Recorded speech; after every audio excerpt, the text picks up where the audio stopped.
Once again, it's on. Hi, my name is Lorenzo Thomas of the Sports Brothers, and it's time to talk some Miami Dolphins football. Are you ready? Are you really ready? Are you excited as much as I am? The team that had the most cap space this year, $88 million. The team that opened free agency and aggressively signed 10 players to new deals. The Dolphins draft, the biggest ever. The team can basically set up their roster for years to come. The draft is the biggest in Dolphin history. And first and foremost, let me start by saying that I am a Dolphin fan who covers the Fins for one half of the world-renowned Sports Brothers. What up, Jeff? How you doing? Now, it has been a long time since I've been this excited about the Miami Dolphins. All right. And also, after seeing the special that the Miami Dolphins did on Brian Flores when he went to New York to visit his old family, you got to check that out. I'm a bigger fan than I was of Brian Flores. Now, the Dolphins did what they had to do. They tackled free agency in a big way. They allocated most of the money on defense. Now, the goal was pretty much set and determined, right? The team filled positions in need that were weak in this draft. Very smart that they did that. So now they can just go ahead and fill the void. And even with all the money they spent, $38 million yet left, 17 to 18 million will be allocated to the rookie class. They still may have enough money to sign a free agent quarterback, wide receiver, maybe even trade for 25-year-old Leonard Fournette, who is due $4.2 million this year. Now that is relatively cheap, considering Melvin Gordon. He got $8 million from the Broncos. And you remember Kenyon Drake, right? He got $8.4 million from the Cardinals. So it might be worth considering Leonard, even though he may be a headache. That's relatively cheap, right? All right. Well, anyway, we're going to be drafting a quarterback, right? And we're going to get a young quarterback and have him under the rookie cap, and it'll be a little bit of money, but we'll have him for 4 years. So we're definitely going to draft a quarterback. Now, the Dolphins will also be looking at drafting an offensive tackle, a wide receiver, yes, safety, defensive back, and perhaps running back early in this draft. Now, the Dolphins, well, let's take a look back. 5-11 under first-year coach Brian Flores. Despite the spending spree, Miami still has a number of needs, and they will be addressed during this draft. Remember, this team won 5 of their last 9 games and closed the season with a win in New England against Tom Brady. That was a big win. Okay, now, here are a few points. Hall of Fame quarterback Dan Marino retired in 1999. Since then, the Dolphins have fielded 21 different starting quarterbacks over 20 seasons. Now, even though Ryan Fitzpatrick was great down the stretch, he's not the long-term answer. Fitzpatrick went 5-8 overall as a starter in 2019, and although the passing offense ranked 12th in the NFL, Miami's scoring offense was just 25th. And Josh Rosen, well, he was a little overwhelmed trying to run Chad O'Shea's offense, and he threw 1 touchdown pass and 5 interceptions over 6 games, and 3 of those games he was the starter. However, now the Dolphins have added Chan Gailey as their offensive coordinator, and he will act in the same capacity as respected. Do you remember Dolphins assistant Jim Cardwell? Well, he was expected to be there, be Brian Flores' right hand, but he had to leave due to medical complications last year. So Chan Gailey will be in that position. So Brian Flores didn't have that last year, and it's clear that the Dolphins have basically, they're going to address some needs, and they're going to have a lot of young players, but they've also hired a bevy of young coaches. Now, I know Chan Gailey is up there a bit in age, but you have Josh Barrett, who replaces Patrick Graham on defense, and Dolphins also have a bunch of coaches that can teach as well as relate to the young players coming in. So it's going to be quite interesting with this new coaching staff. Now, under first-year head coach Brian Flores, the Dolphins looked like one of the worst teams of all time when they opened the season. You remember, I was there, suffering a humiliating loss to Baltimore 59-10, New England 43-0, and started the season 0-7. The team seemed as if, of course, they were ready to tank for Tua. The sweepstakes was on. But what happened? 2 things.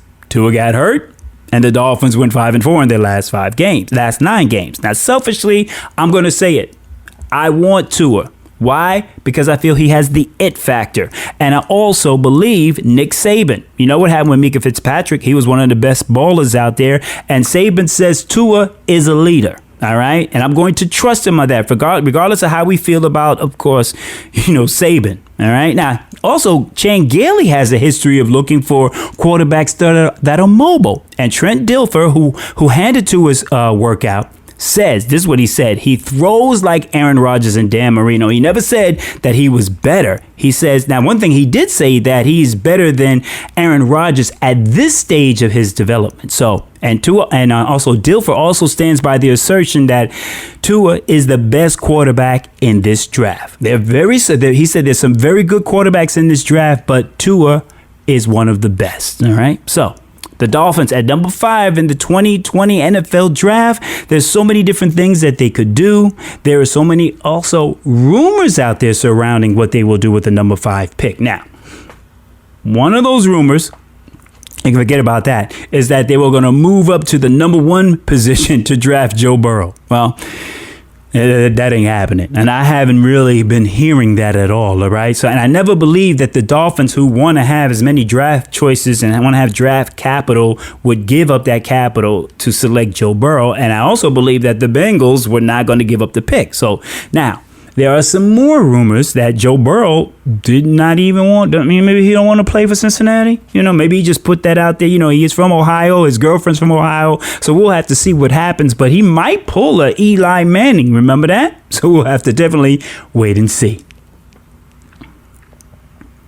There's no doubt young, promising quarterbacks want to play in South Florida. The weather is nice. The Dolphins culture is fantastic. And of course, the organization is heading in the right direction. So there is a lot that we should all be excited about. Now, we've heard the reports about Tua's Wonderlic scores.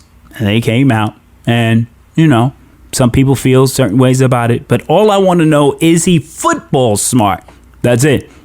The one thing that I've read about with Justin Herbert is that he has kind of a reserved personality, which somewhat reminds me of Ryan Tannehill's personality. I want a leader.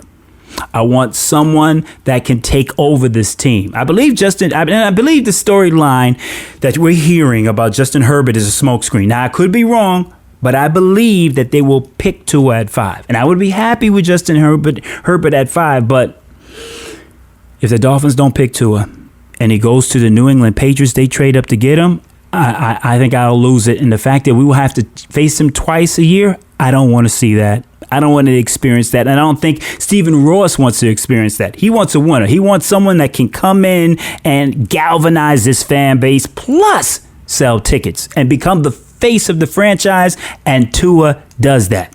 We must keep in mind, though, also, that the Dolphins did try to meet with Tua in Miami before the NFL implemented the COVID-19 ban. So, high interest for this guy, right? And they've done so much work on him over the course of the year. Now, of course, they've done a lot about Herbert, but we could talk about Tua's injuries. It's become very widespread and you can't ignore it. And it comes from a combination of Tua's, the lower body injuries that he received in college, lingering questions about his recovering, hip surgery. And the problem continues about, the inability for teams to have their own doctors examine him. However, it's a crapshoot for everybody this year because of the virus. We don't know what's going to happen with the season. We have no idea. I say this, draft Tua. Let him sit for an entire year. Let his hip completely heal. Then once you have him, you can have your doctors look at him, test him out, have him in your own facility where you can have him become a part of the strength and conditioning program. And in turn, he could put on 10 to 15 pounds of muscle and have him ready for the 2021 season, because we don't know what's going to happen with this virus. We have no clue. And it's a crapshoot basically for every team in this draft. So this is what I say. And if you don't like it, next year you can draft another quarterback in 2021. All teams basically have covered because of this coronavirus. This is the coronavirus draft. We're all in the same boat. They haven't had their doctors to look at the players. Okay, but Tua's special. Don't be scared. Pick your quarterback at number 5. All right, and then move forward with your other 13 draft choices. All right, make this team great. And if you want to be great, you can't be scared. Be aggressive. relentless, and go after the player you've always wanted.